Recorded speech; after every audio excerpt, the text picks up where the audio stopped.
falar um pouquinho sobre bem-aventurança. Quem somos nós? O que é que Deus está fazendo para a gente ser bem-aventurado? A gente já falou de muitos textos bíblicos que demonstram, não é, o quanto bem-aventurados nós somos. Atualmente, nós estamos conversando sobre ensinos de Jesus que nos levam a sermos cada vez mais bem-aventurados. Ou seja, que quanto mais estamos coerentes com esse ensino de Jesus, mais nós somos e estamos vivendo de maneira bem-aventurada. Então, vemos aqui, João 16, não é? João capítulo 16, 7 a 11, ele diz que o Espírito convence o mundo do pecado, da justiça e do juízo. Atenção! Quanto mais coerentes nós vivemos e somos com isto, com esse ensino, mais bem-aventurados nós somos. Vamos analisar um pouquinho? Quanto mais eu acredito que o Espírito realmente é quem convence o homem do pecado, da justiça e do juízo, menos eu vou querer praticar isso. Menos eu vou praticar. E quanto menos eu pratico isso, mais eu sou aceito pelas pessoas. Porque eu não vou precisar falar dos defeitos delas, eu não vou precisar falar dos pecados delas, eu não vou precisar condená-las, eu não vou precisar me colocar também em dificuldade, porque como é que eu sou um Zé Ninguém e vou julgar o outro, né? Diz que é o cisco falando mal do bagaço. Como é que eu, um pecador, né? Um pecador, que autoridade eu tenho para criticar o pecado do outro ou o comportamento do outro?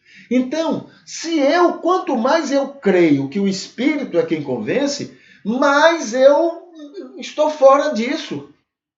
E mais agradável eu me torno para essas pessoas.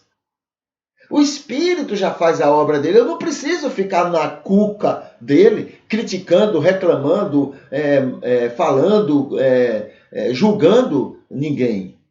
E isso vai fazer com que eu seja melhor luz. A vantagem da luz aqui ao nosso redor é que ela mostra o que está acontecendo por causa da presença dela, mas ela não me condena. Se eu pegar qualquer coisa dessa aqui e colocar fora do lugar, ela não me condena, ela não me julga, ela não vai reclamar.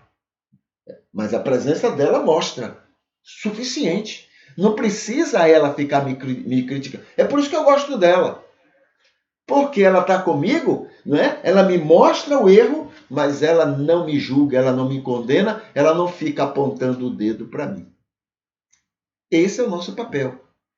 Entende? Então, quanto mais eu sou coerente, né, na crença, na fé de que o Espírito é quem convence, mais bem-aventurado eu sou em relação a mim mesmo, em relação ao mundo ao meu redor e em relação a Deus, porque Deus ama essas criaturas. E quanto mais eu afasto elas de mim, mais difícil fica do Espírito trabalhar o coração delas. Mas quanto mais eu as atraio a mim, mais fica fácil do Espírito cumprir o papel dele de convencer o mundo do pecado, da justiça e do juízo. O outro texto é João 3, 3 a 18, né? A Bíblia fala que é o Espírito que converte. Ele não só convence, não, ele converte. É ele que muda o indivíduo. E quanto mais eu sou afinado, quanto mais eu sou coerente com esse ensino, mais bem-aventurado eu sou. Eu vou deixar de ficar julgando. Não, fulano não é crente, não. Fulano não é religioso, não. Fulano não tem nada com Deus, não. Olha a maneira que ele faz. Olha a maneira que ele vive, né? Ou então eu digo, fulano, é o seguinte, para você ser uma pessoa, né? Para você ser um salvo, para você estar sob a vontade de Deus, você tem que ser assim, assim, assim, assim, assim. A pessoa chega uma hora que não aguenta. Entendeu? Chega uma hora que não aguenta. Porque também esse não é o meu papel. O meu papel é ser luz e sal na vida dele. E não julgador, condenador, orientador, guia. Quem guia ele é o Espírito de Deus. Ou eu acredito nisso, ou eu desisto. É o Espírito que me guia. E por que eu vou ser guia dos outros? Entendeu? Vai ser um cego guiando o outro. Entende? Então, o meu papel é descansar. Olha, o espírito. Ah, mas aos meus olhos, fulano não está se comportando como um salvo. Mas é aos meus olhos. Isso não quer dizer que realmente ele esteja errado. É aos meus olhos, dentro da minha experiência.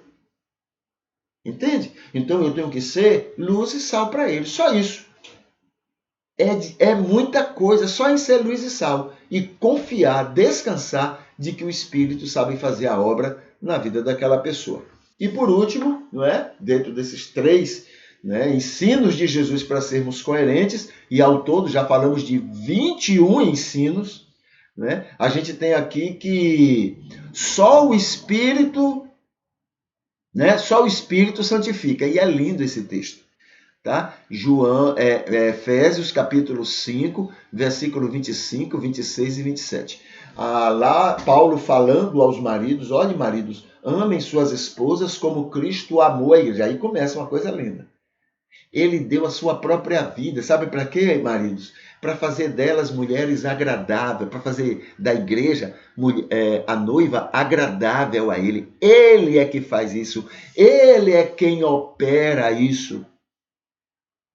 Então não é você, igreja, não é você, igreja, não é você, pastor, não é você, fofoqueiro, não é você, joio, não é você ninguém, não é ninguém, é o Espírito de Deus, o próprio Jesus, não são a mesma pessoa, não é o mesmo Deus. Então, o Espírito de Deus é quem opera a santificação das pessoas. É quando ele vai pegar a pessoa convertida e agora ele vai trabalhar para fazer essa pessoa cada vez mais parecida com Jesus.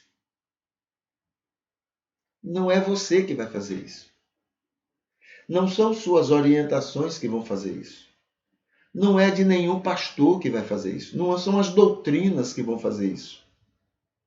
Entende? Quem faz isso é o Espírito Santo. São esses, né?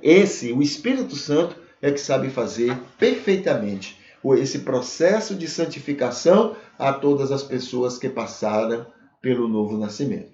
Tá bom? Quanto mais coerentes somos com isso, mais somos bem-aventurados.